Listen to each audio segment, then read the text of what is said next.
ગોધરા પુરાવા unit Nalanda school ખાતે mobile awareness કાર્યક્રમ યોજાયો। નાના બાળકોથી શરૂ થતી ડિજિટલ સમજદારીની દિશામાં નાનકડું મહત્વનું પગલું। જ્યારે દરેક ઘરનું બાળક સ્માર્ટફોનના સ્પર્શથી જીવન શરૂ કરે છે, ત્યારે ટેકનોલોજીનો ઉપયોગ સમજદારીથી શીખે એ સમયની મહત્વની માંગ બની ગઈ છે। આ દિશામાં નાલંદા સ્કૂલ પુરાવા યુનિટ ગોધરા દ્વારા મોબાઈલ અવેરનેસ કાર્યક્રમ યોજાયો, જે વિદ્યાર્થીઓમાં માહિતીપ્રદ અને વિચાર પ્રેરક સંદેશો પહોંચાડવા માટે એક સફળ અભ્યાસ સાબિત થયો હતો।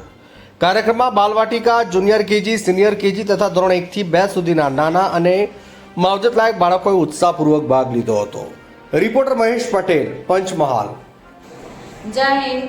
આજ રોજ નાલંદા સ્કૂલ પુરાવા યુનિટમાં મોબાઈલ અવેરનેસનો કાર્યક્રમ થયેલો। એમાં બાલવાટિકાથી ધોરણ 5 સુધીના બાળકો હાજર રહ્યા હતા। તેમણે કાર્યક્રમ જોયો અને મોબાઈલમાંથી શું લાભ થાય અને શું ગેરલાભ થાય તેનો કાર્યક્રમ કર્યો અમારા ટ્રસ્ટીશ્રીના માર્ગદર્શન હેઠળ।